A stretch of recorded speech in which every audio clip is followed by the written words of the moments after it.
Hi, this is Lamar, and you're listening to Getting to Third Space with Lamar and Tom. A third space is a term that refers to a safe space for people to come together for respectful dialogue in a spirit of listening, sharing, and learning. In this podcast, we explore what it means to have third space conversations, and we try to model them. If you like what you hear in this podcast, please be sure to subscribe, share it, and of course, like it. The more people join us, the quicker we get to third space as a society. Now let's get to third space today. Hey Lamar, how's it going today? Hey Tom, it's going just fine. How about you? Well, do you have snow out there? Oh my gosh. That's all I've been doing for 2 days has been clearing snow. Oh, I thought you were going to say all I've been doing is making snow. Well, sort of. So I got this brilliant idea a year ago when we had similar snowstorm. Yeah. Where my wife and I had to clean out our driveway. I don't know how many times. Got a three car driveway because she has clients who come see her, right? Yeah. So they had to get cleaned. And at the end of that process, I said, okay, next year I'm buying a snowblower. So I see I see the weather forecast. So I go to Ace Hardware on Thursday and get a snowblower. All right. Oh my gosh, am I having fun? Moving snow. Okay. Well, I had fun moving snow today too, because we got that storm system that you had. Yeah. And it's come through and it's left us with about 6 inches of snow overnight, and it's going to leave us with another 6 tonight. Want to borrow my snowblower? No, sure. Yeah, absolutely. Actually, no, I get out there with a shovel and I just, I am like a human snowblower. You're a real boy, real man. Oh boy. Yeah. Yeah. I go out there as soon as they have been over the sidewalk in the street, and then I look for snow to move. There you go. There you go. I did help my neighbor, a young woman who was trying to get her car out. And so I did shovel a little bit there. I didn't use a snowblower. I shoveled a little bit. Well, I thought maybe you were like lined up going, oh yeah, here I come, I'm going to blow that snow. So, oh my gosh. Well, hey, we probably should get right to this today, because this is a little bit longer than usual interview, but I tell you what, these folks are going to give us a master class. Oh, they are. They are. This is we are really privileged to have Guy and Heidi Burgess with us. Yeah. And Guy and Heidi, they are just such a unique and interesting couple. They have been life partners and professional partners for over 50 years in the same field. In fact, I love this. They got their PhD in sociology in the same year, 1979, at the University of Colorado. And and some of their earliest experiences, in fact, their postdoctoral work was at MIT, and they were working on the energy crisis of 1979 and 1980. And their dissertation work, their postdoctoral work, all led them into this life and career-long focus on how do you handle difficult conflict problems. Mm-hmm. And these things range from international conflicts to domestic conflicts, such as around the environment and political policy, or public policy, perhaps, if you want to say it that way.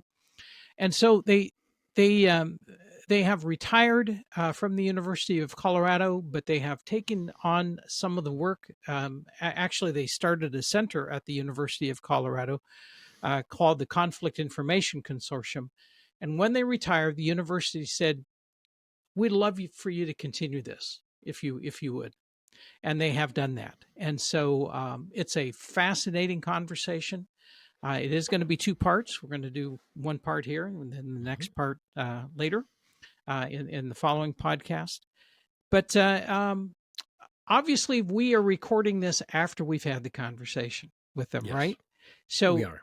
Lamar, any thoughts? Any thoughts about this conversation before we bring them in from the virtual green room? All right. Well, I got to tell you that I said it was a master class, and for me, the questions that you and I had based off of an article that we had read that they had written, was just the beginning, just the tip of what they have to share. Yeah. And I think we could probably do several podcasts to dig deeper into that. Plus, their connection to bringing about peaceful solutions to both domestic and international conflict, I think is just exceptional and noteworthy. Yeah. All right. So, Lamar, you got hold of that handle. You're going to open that green room door. Here it goes. I got it. All right. Well, we're going to welcome Heidi and Guy Burgess in now. All right. Well, today we are welcoming in from the green room Heidi and Guy Burgess. Welcome. Woo! Okay. All right. Very glad to be here. Hey, how was the fruit basket Lamar sent you? Well, as a virtual fruit basket is pretty terrific. It's even going to solve the global food problem because you can just copy and replicate it. Yeah. Oh, I'm glad it got to you because I noticed that with this winter storm that went through, that shipping was delayed a little bit, so it got to Colorado okay. Good. Yeah. Well, that's all right. That's good to know. That's good to know. Well, Heidi and Guy, we are just so delighted to have you here. And I became familiar with your work several years ago when I was on my own doctoral journey, and decided I actually read about intractable conflict in your intractability beyond intractability website and database. And at that time I was thinking about the whole issue of sex education in the US and whether or not that really fit the criteria of being an intractable conflict. And I finally decided I really thought it did, and that became the subject of my dissertation. And so that's how I got to know you, actually, was through that work. Great. And I just want to say before I forget it, what a wonderful piece of work that was that you have done with the intractability or beyond intractability, and that was such a golden find for me as I was beginning that research project. So thank you so much for all you've done with that. One of the things we had in mind when we built it is that we wanted to provide a resource that we wished we had when we were graduate students. Oh, yeah. And we hear that a lot. We have a lot of users, but a lot of them are graduate students, and it's still available for anybody who wants it. Yeah. It's a great resource. In fact, we're going to have links to that resource in our show notes with this podcast. And so we just want to acknowledge that the two of you have been partners in life and partners in your careers for more than 50 years. Yep. Amazing. And I was really tickled to read in your bio that you both received your PhDs in sociology in the same year from the same university. Yep. I thought that was really, really terrific. And that kind of began a lifelong pursuit for you in dealing with trying to figure out how do you deal with difficult conflict problems, everything from international conflicts to environmental and public policy conflicts that occur in the U.S. So we are going to have your full bio actually in the show notes as well, and we're going to ask people to go there. But I wanted them to have that little bit of background on you before we get into the interview. And you're also going to get a chance to tell us a little bit more about yourself along the way too. So thank you so much for being here. I have been looking forward to this. I think it's going to be fun. Yeah. Well, and I want to thank you as well. And I was introduced to your work this past year by Tom, who suggested maybe I check out a newsletter or two that you put out. Is it a weekly newsletter that comes out? No, it's more 2 to 3 times a week. That's okay. It's pretty often. Yeah. But so I get those newsletters, and which is actually kind of what prompted us to reach out to you is some of the information that you've been putting out in the newsletters. Recently, you were asked, I believe, to reflect on the 2024 U.S. elections. I mean, what a thing to reflect on, right? Yeah. And but that's what inspired Tom and I, because we've been chatting about the election and about when we think about the third space, we think about conversations, and we also talk about how do people get information, et cetera.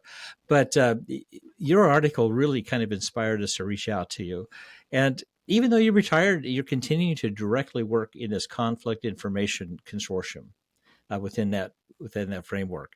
Um, but I think we'd like to know a little bit more about what is it that we haven't talked about or Tom hasn't introduced about you that maybe we should know about Guy and Heidi Burgess.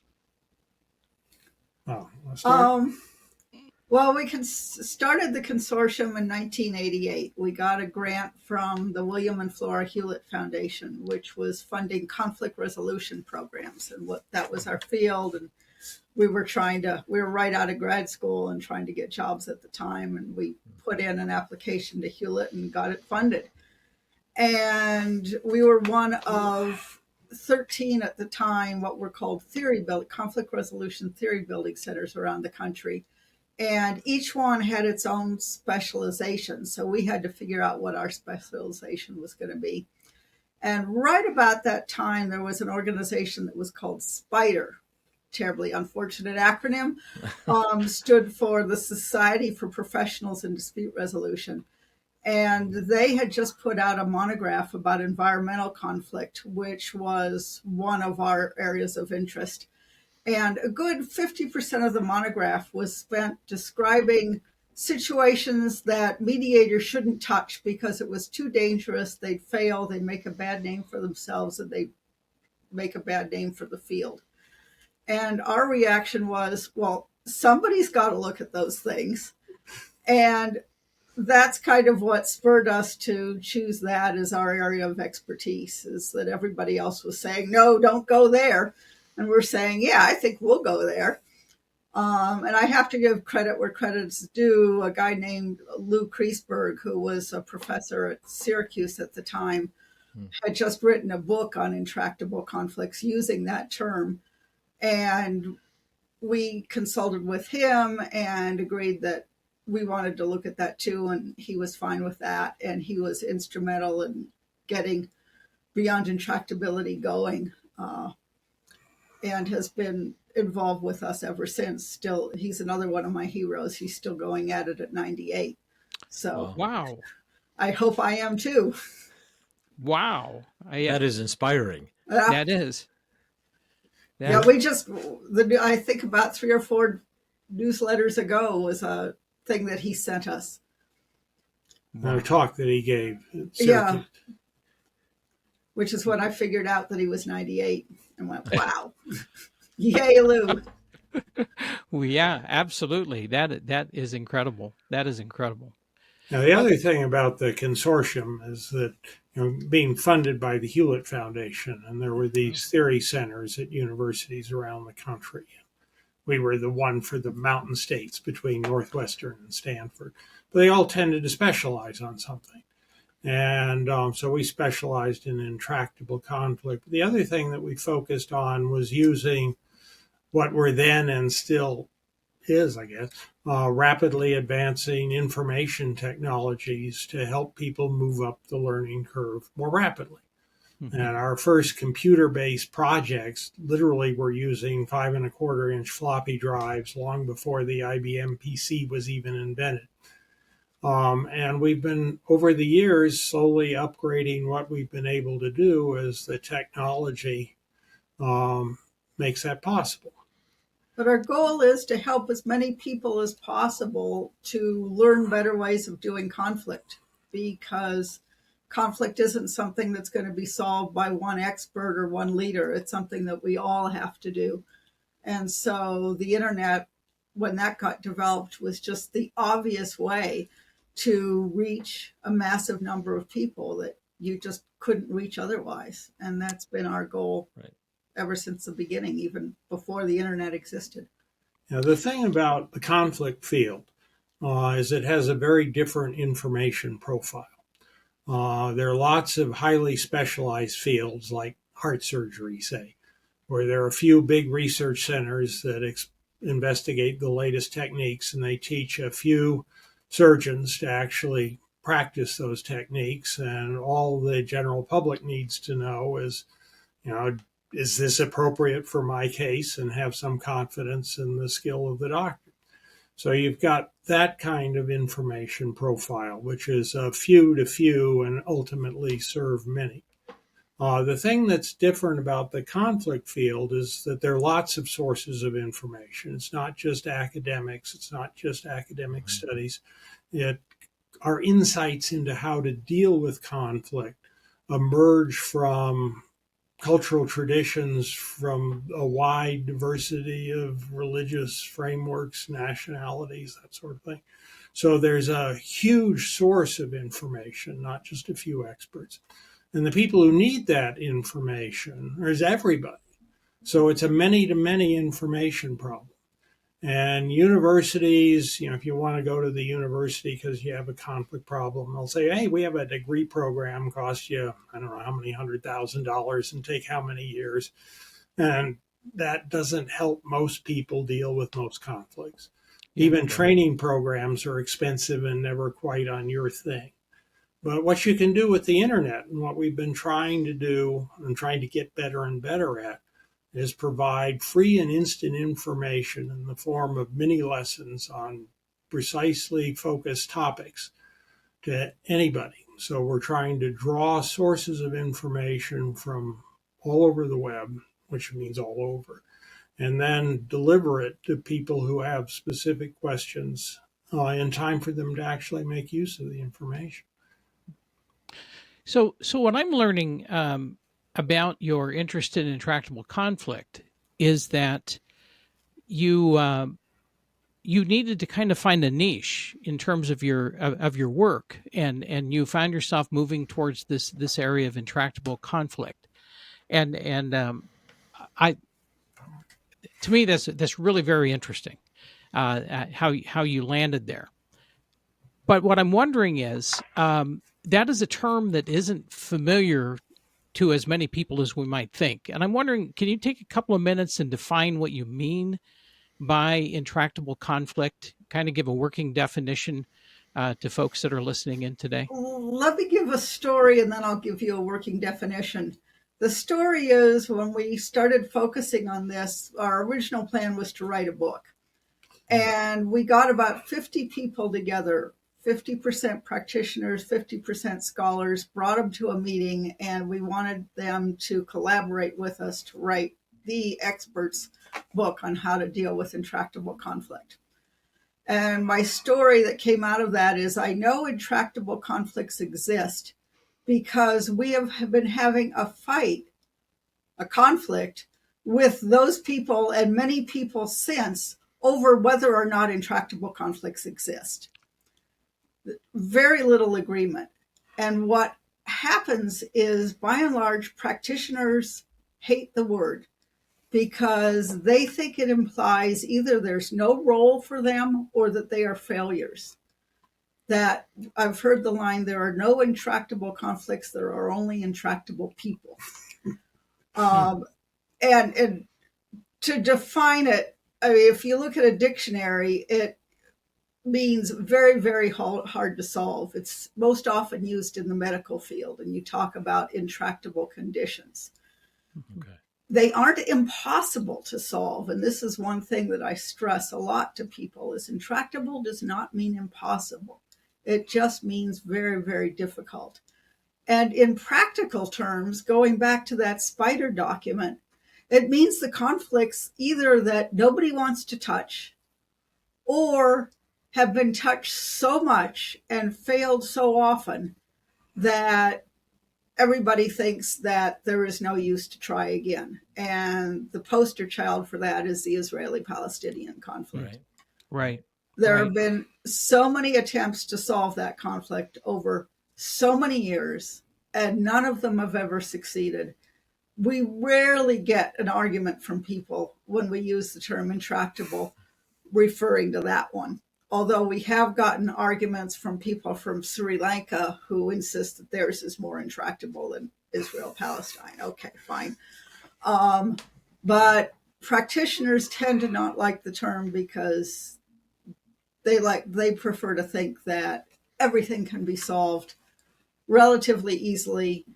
Right after we had a meeting, just by happenstance, right after 9/11, and one of the people at our meeting told me, just let me get George Bush and Osama bin Laden in a room and I can work things out. Societies have all sorts of deep tensions between developers and environmentalists, between different religious groups, different cultural groups, economic interests, and these are always going to be producing an endless stream of disputes. And some of these disputes get resolved in the courts, some of the disputes get resolved through elections, some of the disputes get resolved through police action, arrest somebody. In the international sphere, some of them get resolved through military action. And what we're really in the business of trying to do is to handle this stream of disputes in the most constructive way possible. It's not like you can resolve the underlying conflicts or tension, but the way in which these disputes are resolved determines the life that we live in between the resolution of each dispute in this dispute chain, and the transaction costs associated with that dispute resolution, which may be strictly financial and time, or it can involve enormous amounts of destruction. So what we tend to think of democracy and society more generally is a giant dispute handling system. And so intractable conflicts in this sense is a little different. It's what you're really talking about is trying to constructively handle the stream of disputes in ways that produce wise, equitable, efficient, preferably nonviolent outcomes. The other thing that's important in the way that we look at this goes back to a story we tell about the earliest days of the Conflict Consortium. Since the Hewlett Foundation had a conflict resolution program, we started calling ourselves the Conflict Resolution Consortium. And we tell all of our friends who were active in one political or cause or another, hey, we got this big new grant for a conflict resolution consortium. And they thought we were traitors. They thought that we were going to push them into accepting some compromise that they didn't want to have anything to do with. And we'd invite people to come to seminars and nobody had come. And then one day we got the idea to reframe what we were doing. Instead of focusing on the third party resolution mediation kind of framework, what we did was focused on constructive confrontation. All of our activist friends knew that the fights they were in were horrible and they were destructive, and they sure wanted to find a better way of doing it.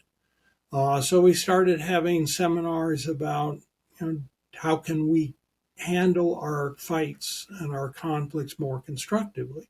And we quite literally went from a 95% rejection rate to a 95% acceptance rate. Once you start thinking about conflict and trying to persuade people that getting a more sophisticated understanding of conflict dynamics helps them protect their interests, rather than forcing them into some sort of compromise that undermines those interests, then people are very interested. When you say acceptance and rejection rates, can you give us a little bit more behind that? What kind of rejection? In terms of coming to seminars that we would hold. Or speaking, or that sort of thing. Participating in anything with us. We'd ask people to do things with us, they'd say no. And once we reframed it, we asked them to do things with us, and they were eager to do so. So you've been doing this for a lot of years. You've been involved in this process for a lot of, and still are. Conflict, peace, intractability.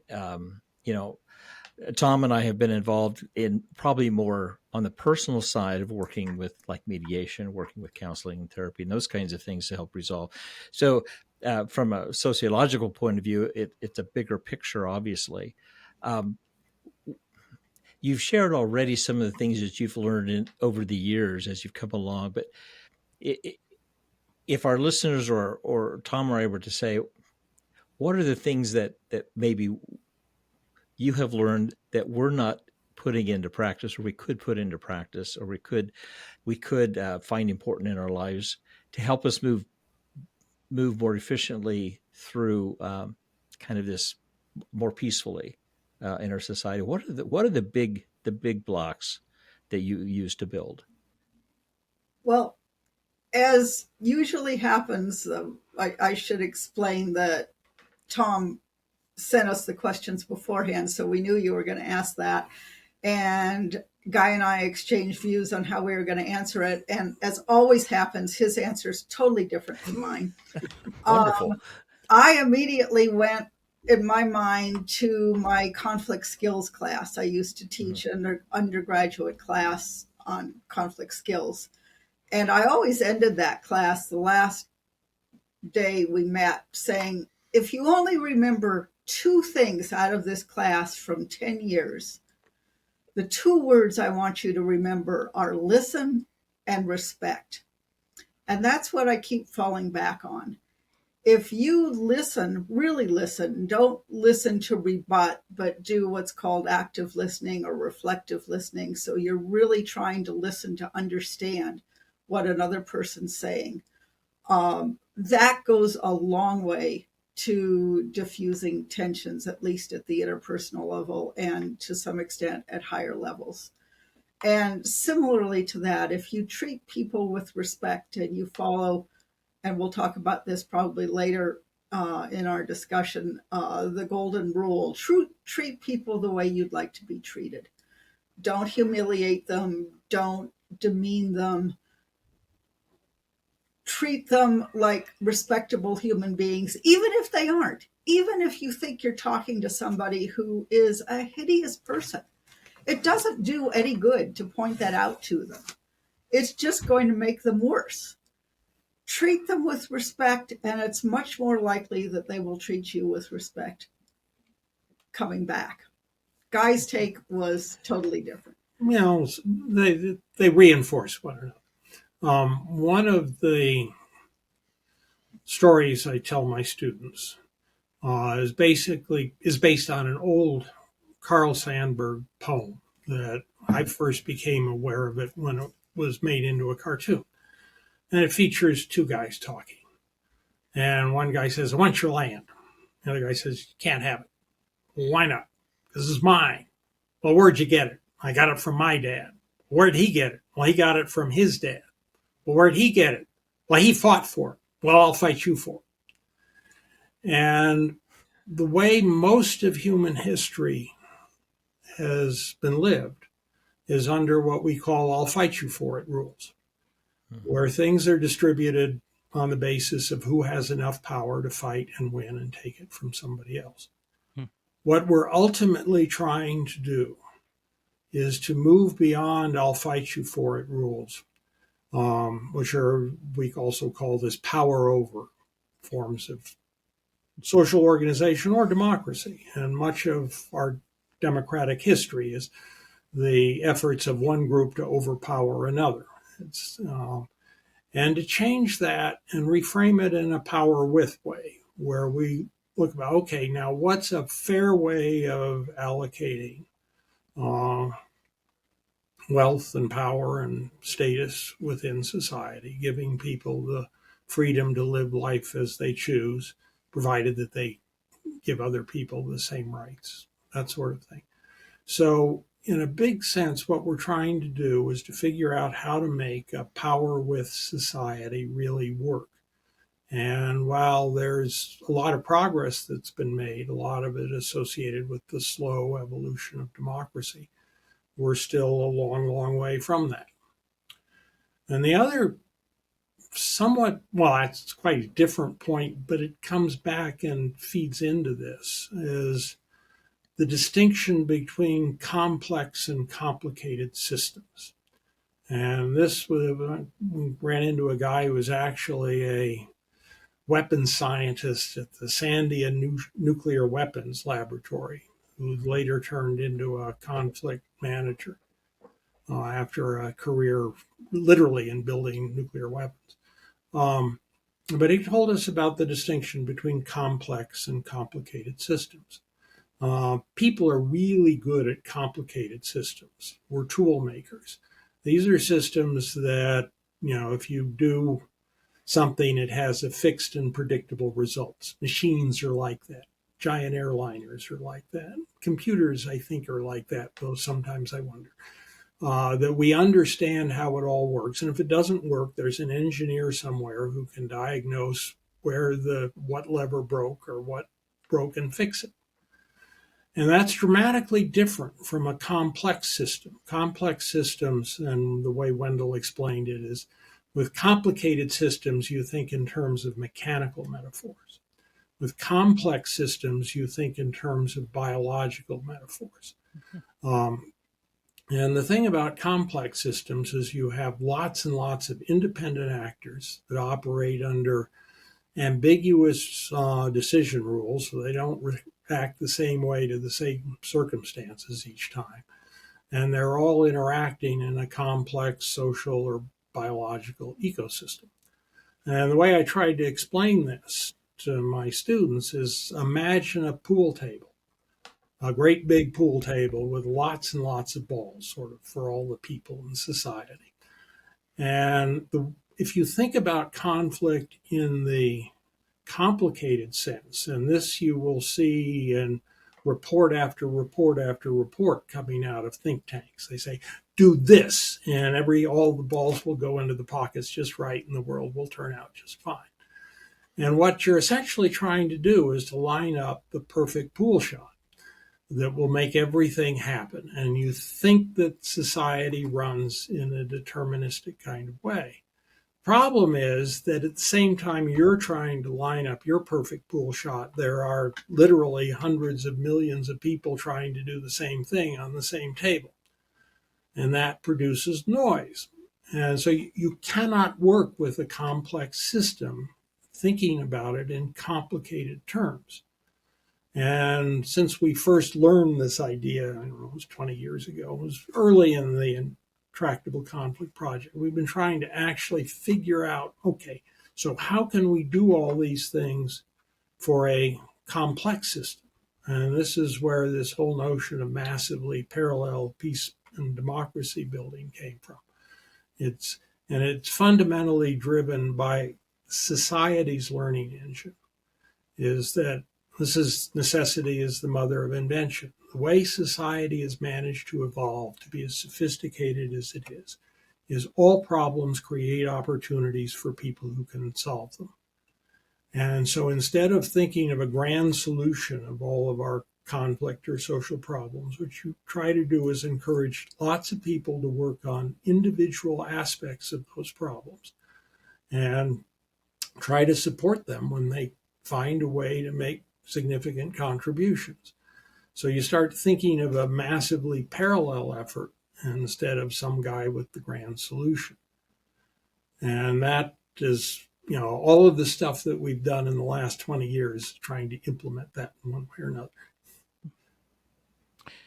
Well, let's go ahead and refocus a little bit on your Substack newsletter number 306. Okay.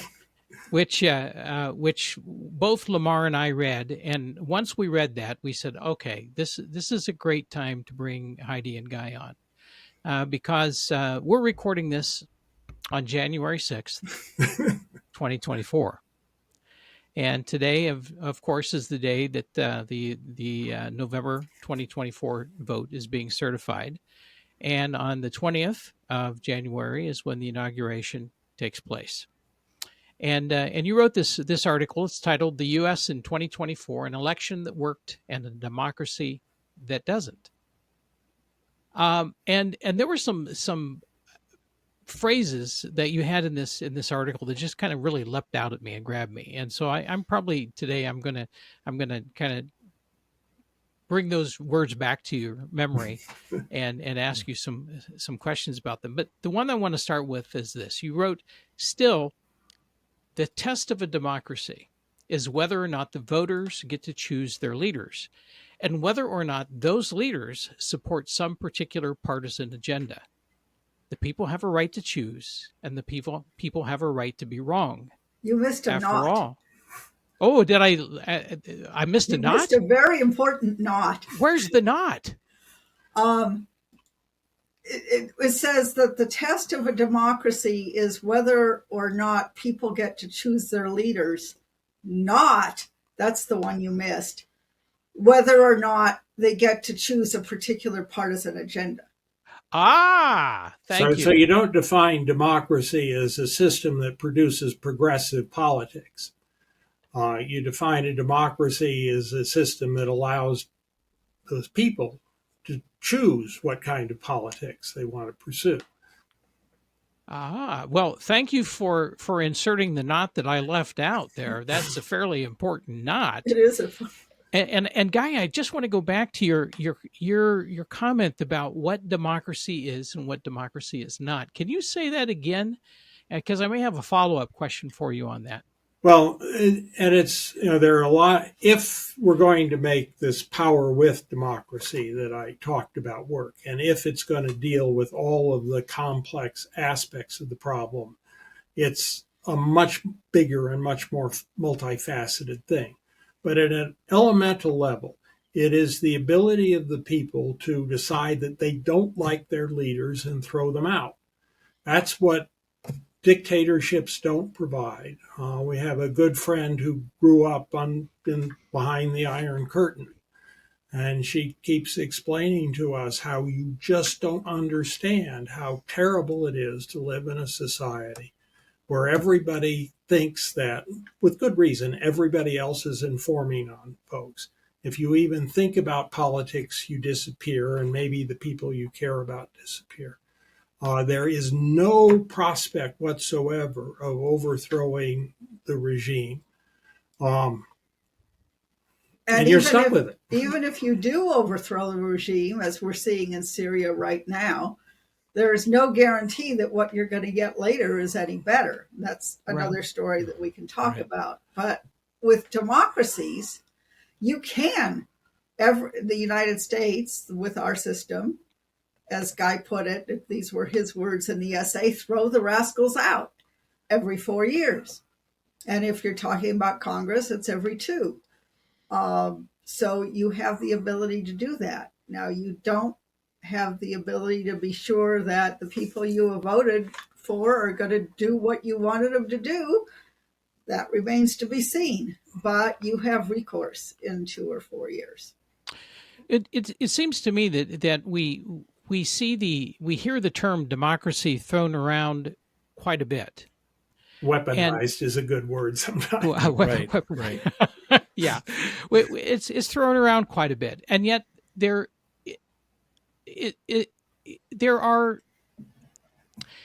is democracy as we might want to think about it, as is commonly used, as we think about it in a lot of the founding documents of the United States, and so on. But there's also this concept of illiberal democracies, or an illiberal democracy. Can you say a little bit about what is the difference? Or you can have a continuum. Now we have a rather dismal 3-way continuum. So you imagine a triangle, and at one apex, put that on the top. Then you have a power with democracy that works.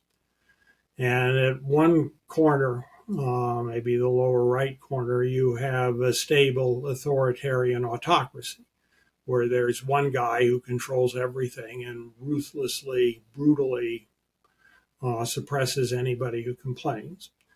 And that's one form of dystopia. The other dystopia is at the other corner of the triangle, which is anarchy and chaos and civil war, where nobody emerges in control, and all you do is you have an endless series of brutal, I'll fight you for it fights over everything and everything about a society. So what we're trying to do, and you don't find societies that are at the apexes of these 3 triangles, or these 3 of Quarters. This triangle, but you try to move toward the top and toward a democracy that works. And the thing about thinking about democracy as a complex system is it's got all of these different components. And each one of them you can sort of nudge a little bit in a more positive direction. And the secret to strengthening a democracy is a lot of independent efforts to focus on different aspects of the system and nudge them. It can be the law, it can be politics, it can be in the economy, it can be in culture, all sorts of things. So, but I would say that illiberal democracy would be one that's falling down that right-hand side of the triangle. So you're getting closer to autocracy, but probably not halfway down, because if you were halfway down, then you would call it autocracy.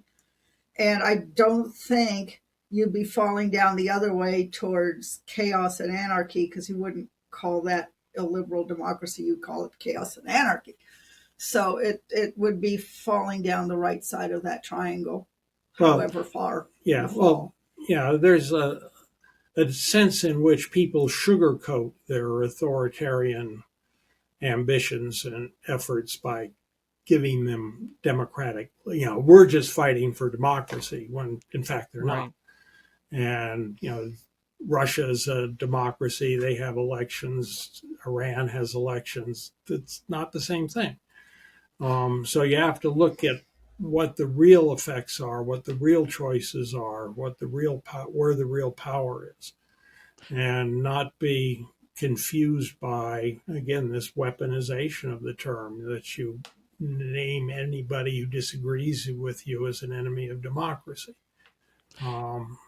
And I think you've really gotten to the thing that I was thinking about there, which is that if you look at the other 2 points of the triangle, that people that are residing in those 2 points, they will still use the word democracy. Oh yeah. Yeah. No, this is a democracy. I maybe get to make all the decisions, but it's really a democracy, right? Or we have chaos going on over here, but that's because it's a democracy. Right. But the reality is that in terms of what we think of as being that kind of democracy that is the power with, that is shared, a shared sense of responsibility and power within the group or the country, that resides more at the top of that triangle. Okay. All right. Just wanted to clarify that in my own thinking. And I hope that's useful to other folks as well. So, thank you. And getting back again to the article you wrote, and I think the article came out, by the way, in mid-December or early December. Yeah. For those who do want to go back, and we'll put it in our show notes, ways to connect to that article, because we want to encourage people to read that and others that you put out. You talk about kind of some tactics that the different parties use. And definitely in this election, we saw the Democratic Party using the legal system as a way to influence it depends how you want to interpret that, but they were using the legal system to address issues with the former president, Mr. Trump, at that point. But you use a term called lawfare, which I found very interesting. I've never heard that term before. Can you define that for us a little bit, and how it fits into what you saw happening this past election cycle? Well, lawfare is really the illegitimate use of the law to achieve political objectives.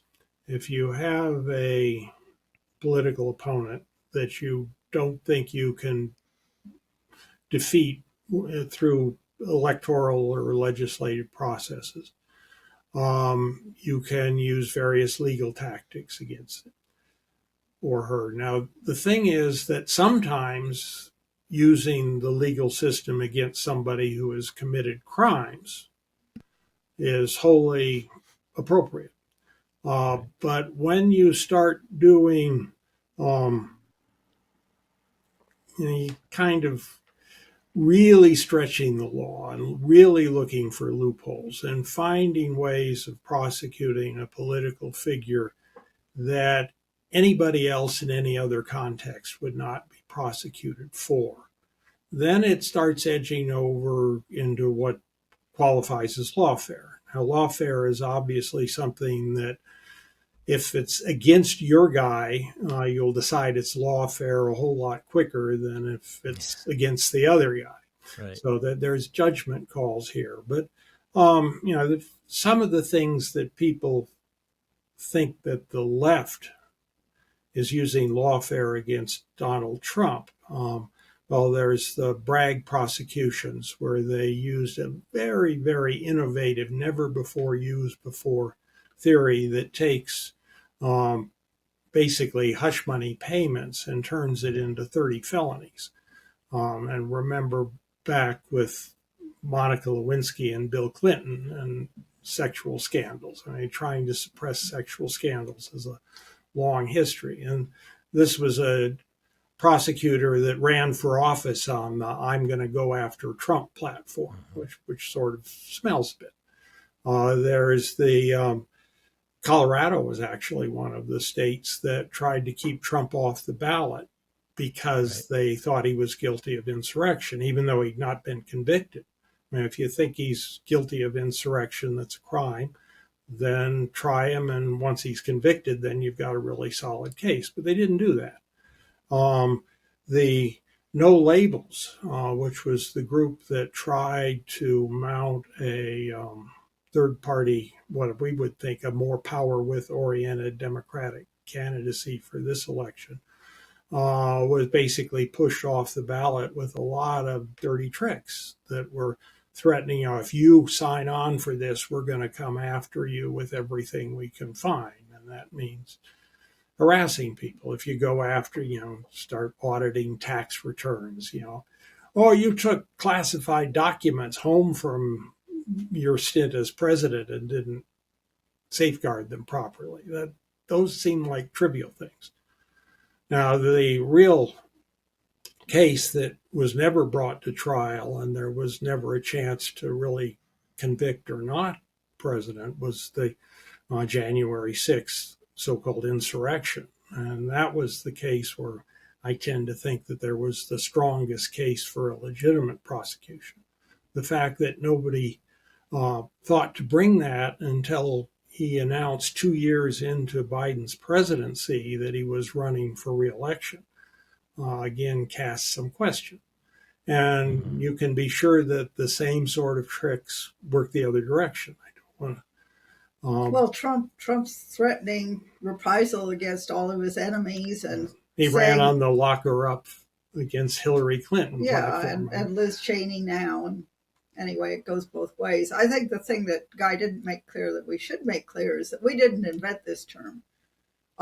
It's been out there for quite a while, and it basically is a meshing of the word law and warfare. So using the term warfare very loosely, it's conducting war through the law. And in fact, it has been used on international relations for quite some time, so that there have been cases where, the International Criminal Court is an example where the law has been used to try to force other countries to do things. So that's where the word originated. It wasn't with us. There's a broader concept of gray zone warfare, or sometimes it's called hybrid warfare. And this is all of the techniques of power, ways of trying to fight somebody for something that falls short of what the military calls kinetic violence. And we're now engaged in a really quite serious gray zone warfare campaign against the Chinese, the Russians, the Iranians, and lots of others. Against us. And they're playing all sorts of nasty games, trying to, and we are playing them back, to be sure. That we should take this all very seriously because it is simmering. In fact, we've posted a few articles that make the case that this is the beginning skirmishes of World War III, that we should not take this lightly. And some of it is internal Civil War type things, and a lot of it is international conflict. But the big thing that I think to be concerned about is this panoply of gray zone techniques is the future of warfare. In the age of nuclear weapons, an outright nuclear exchange doesn't seem like it's very promising. But playing these gray zone tactics does. There was the Wall Street Journal had a thing about how the Russians, or I guess it's the Chinese, have penetrated our telecommunication systems. They maybe have penetrated something like 60% of the routers in people's homes. It goes on and on. So, well, I've heard that as turn off the electricity to the entire country, they can do it. Oh. Yeah, those are scary things to think about. It gives me a bit of a chill to hear you recite some of those concerns. And honestly, as I read your article, I wasn't even thinking at those levels. So I appreciate you pushing that. We weren't writing out at those levels either. So yeah. Well, no, I understand, but my goodness, so much dismal thoughts in one article. No, I get it, and my mind when I was reading that section, my mind kind of went to the idea of locally or in the U.S., how do we manage the legal process?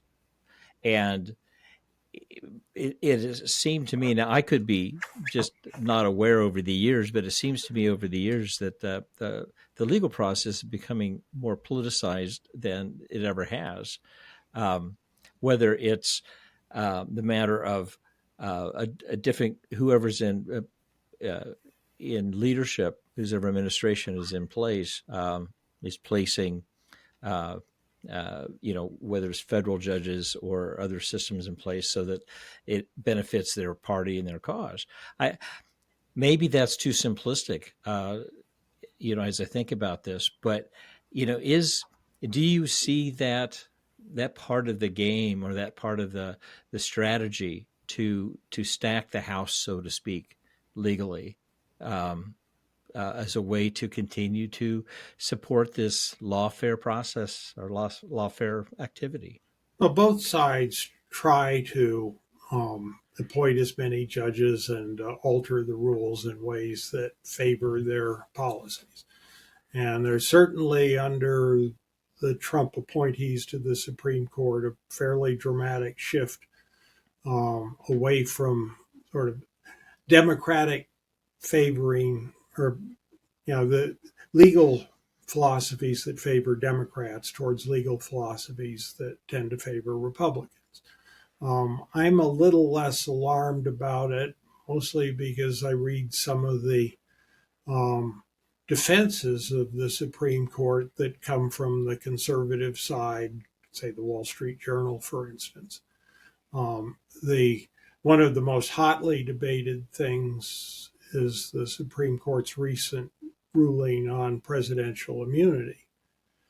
And I think that, at least from a more conservative perspective, what the court was trying to do was to really shut down this lawfare tactic and make it so that any local prosecutor anywhere in the country couldn't just indict the president because he didn't like something. And a clever legal mind can find lots of ways to do that. It still holds the president accountable for things that he does that are not part of his office. So if he murders somebody, he can still be tried. Or if insurrection is a crime, and he can be tried for that. But it was trying to sort of tamp down this lawfare thing. The Supreme Court also, and this is again from the conservative side, and something that certainly has shifted the balance of power, the Chevron doctrine is what they write about. But the Supreme Court is trying to dial back on the executive authority of various executive agencies. And if Congress wants to do something, they say that Congress ought to pass a law, that you don't just pass a vague law and leave it to the agencies to make more law. And that maybe is not such a bad thing. I think that going back to requiring a 2/3 vote for all judicial nominations would be a good step forward. But you need some system that you'll still actually get somebody, that you don't use the ability of 1/3 of the Senate to block any nomination to just prevent changes to the courts ever and leave all the judicial appointments on staff. But the thing about, and that's what the framers were trying to do really, is if you force a supermajority vote on some things, then you tend to get people who are more broadly regarded as fair. And I think a big challenge is to actually make full use of some of the safeguards that are embedded in the Constitution rather than fall for the illusion that you can just rewrite the Constitution and fix everything.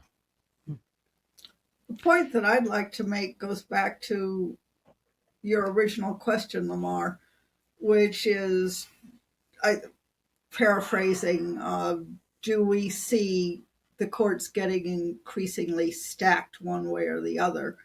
And I think that that's true, but it goes back farther than this current court. It goes back at least to Newt Gingrich being Speaker of the House, and maybe before him. That's when this, what we call hyper-polarization, started. He is the first one that I remember, and I'm not a historian. I maybe should remember further back than that, but he was really focused on blocking the Democrats from doing anything successful and trying to make the rules for the House such that the Democrats couldn't get their say on anything. And that started the hyperpolarization process. Now, he came out of something that pushed him towards that end, so that would mean that there's stuff going on beforehand. But it really started us on this very strong us versus them. All I care about is getting the other side. Don't care about solving problems. We just want to prevail. We're going to fight in any way we can possibly fight. And judicial appointments is an obvious way to fight. Right. And getting judges who aren't, we're not worried so much about getting judges who are fair or impartial or are agreeable to both sides. We want to get judges who are going to uphold our side. And Trump lucked out, and he got 3 vacancies during his term. And Clinton was, I'm doing a major brain freeze here. Was it Clinton before? Obama. Totally forgot Obama. Okay. Obama had the one on towards the end, and he nominated Merrick Garland, and everybody thought that Garland should have been acceptable to both sides. In fact, he'd been raised as an idea by the Republicans before, and it was Mitch McConnell, I think, who stalled on that decision, so Garland couldn't even come up from a vote, and then Trump got to fill that vacancy. Completely illegitimate tactics, in my view. And most of our friends are progressives, so most of them would blame the Republicans, and this is part of the narrative. The Republicans are against democracy and Democrats are for it. That certainly feeds into that narrative. But it's just been a pattern of people doing everything that they can to win for their side, legitimate or illegitimate for quite some time. The other thing that I think causes great trouble is it's much, much easier, and this we mentioned in the article, to run against somebody. So part of Gingrich's obstruction tactic is you make democracy not work, and then you can run because you're going to clean up this mess. But once it's your turn and once you're actually holding office, it's a whole lot harder to actually deliver. Because if it's up to you to decide what to do, then you've got to make compromises. If you're just running against something, you can create the illusion that once you throw these guys out, then all of your supporters will get everything they want. And this explains, I think, why we tend to swing back and forth between ever increasing extremes on the left and the right. in your article, you talk about that this incoming administration is going to have a lot to live up to because of the tactic used of pretty much speaking against everything with not a lot of this is what I'm bringing to the table and how to get that done. Yeah. So that's a challenge that happens if you, depending on what tactic you use. Yeah, and given the tactics that everybody's using now, it's going to be hard to get anything done because nobody wants to work with you. I'm going to try again with a quote from your article, and I'm going to hope I get it right this time. If I Okay. don't, Heidi, I'm going to count on you to correct me. All right, but and it's not too far away from what we've been talking about. It says you had written the most important point that we want to make is that the problem with U.S. democracy is not its inability to hold reasonable, free, and fair elections. The problem is the divisive, hyper-polarized us or them way in which we think about politics. And then you went on and you said that both Trump and Biden are symptoms of that problem. So, can you say a little bit more about that? Help us understand how these two people that seem so very, very different, how are they both symptoms of the same problem? I Go ahead. Well, they're both using the same run against the other side technique. Now, in the Biden administration, there's a great controversy surrounding DEI, diversity, equity, and inclusion programs, which basically put the whole of U.S. government behind an agenda that basically divides the population into oppressors and oppressed, and arranges a wide range of ways in which the oppressor or the oppressed, let's get this straight, the oppressors can transfer wealth and power to the oppressed. And there are all sorts of ways, hiring advantages, contracting advantages, and so on and so forth. And what they've essentially done is to frame politics as a battle between the oppressors, who are basically the same as Republicans, and the oppressed, which are basically the same as Democrats. And one owes the other an awful lot of money. And once you frame politics that way, then it's us versus them, I'll fight you for it rules. And Donald Trump's, Make America Great Again is basically the flip side of that, is that they think America was great before all of these protected classes that Democrats favor started mucking things up and taking things from them, and they want it back. And so you've got this I'll fight you for it set of rules. And until we escape those, it's hard to see how things are going to get any better. And one of the things that we did toward the end of the article is try to sketch out some outlines of a set of principles that both the left and the right might be able to embrace in defining a fair, essentially a compromise, power with version of democracy.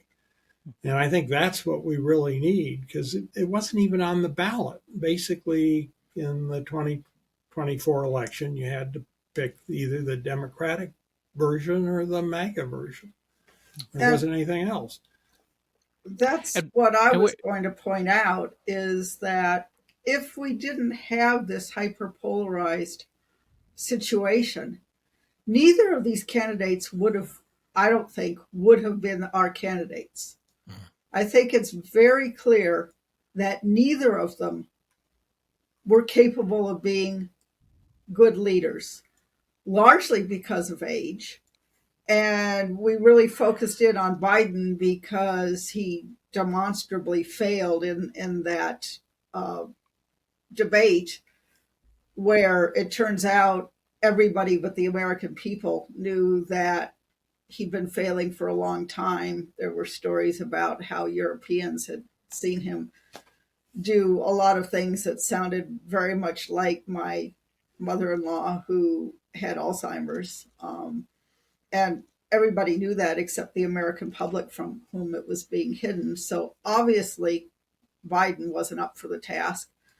Trump has all sorts of other baggage and problems, and we all know what it is, and I don't need to list it. Plus, he's like 78, 79 years old now, too. So even if he were a stellar guy, he's getting up there as well, and he's going to be likely or quite possibly having cognitive problems going forward as well. These were two really, really weak candidates. And if it weren't for the hyper-partisan dynamics, I would think we likely would have had two better choices. Yeah, thank you.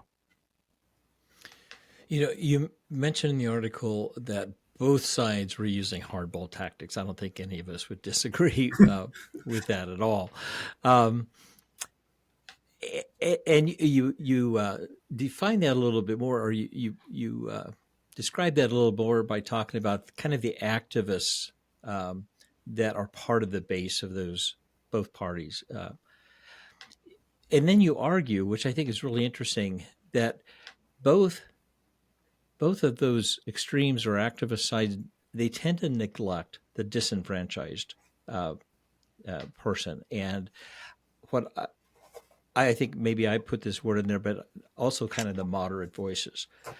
Are you suggesting that those unheard voices or those disenfranchised and moderate voices represents more of a majority in our society? And would these be in the voting system or election cycle be the swing voting folks, or is this something different? It's more than that. And knowing that you were going to ask this, I actually looked this up.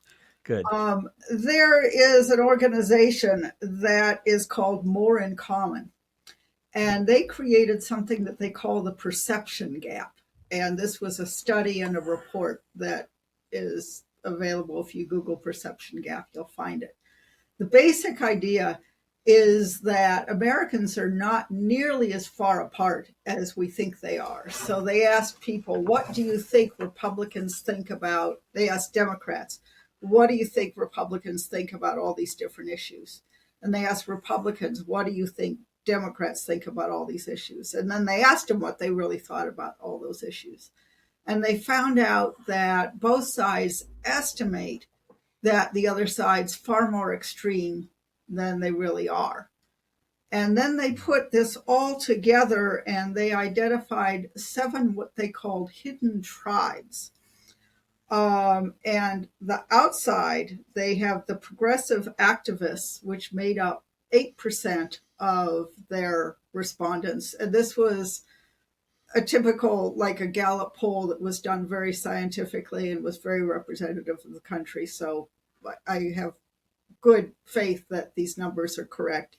8% were progressive activists who were on the far side of the progressive side. They called the other side devoted conservatives. Those were 6%. So that adds up to 14% of the population. Then they've got traditional liberals and traditional conservatives. That's another 6% or 11% for the traditional liberals, 19% for the traditional conservatives. So that's another 30%. And then there's 3 in the middle. There's passive liberals, 15%, politically disengaged, 26%, and moderates, who's 15%. So depending on how you look at it, if you only include the really impassioned people on the right and the left, that's only 14% of the electorate. But those are the people who are most engaged in the primaries. Those are the people who are choosing the candidates. Those are the people who are ending us up with 2 really weak candidates at the end.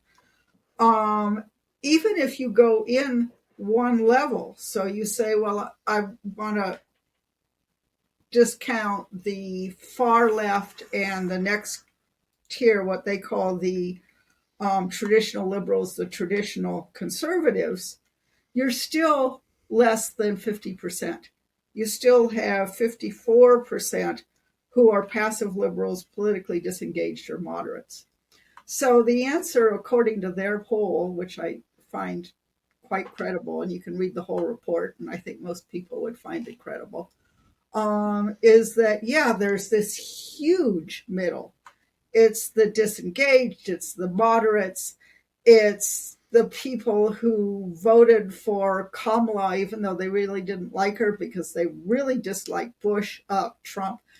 There's lots of people that I know personally who voted for Trump who really didn't like him. I mean, he's not a very likable guy, but they become so afraid of the progressive agenda that they felt like they had no choice. So there is a huge center. And Guy and I really were having a lot of discussions about whether we were going to vote for the no labels person when we thought there was going to be a no labels person. And we really thought this was the election when a third party actually could make it.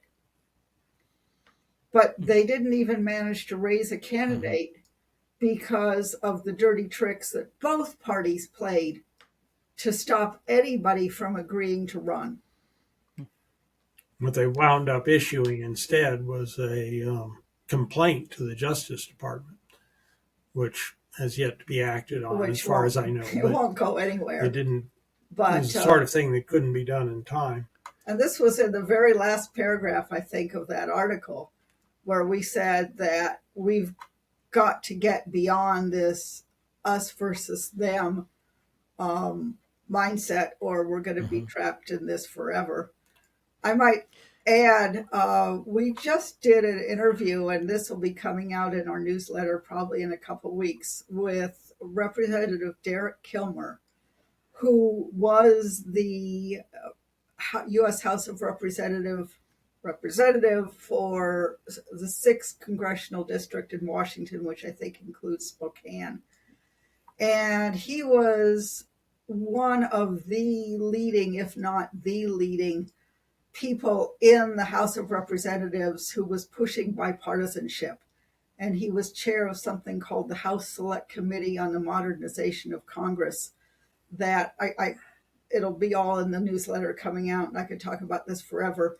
But they passed 202 bipartisan resolutions to completely remake the way Congress does its business, in part to make it more collaborative, more bipartisan. He's personally one of my heroes, and I was just incredibly thrilled when we got to interview him.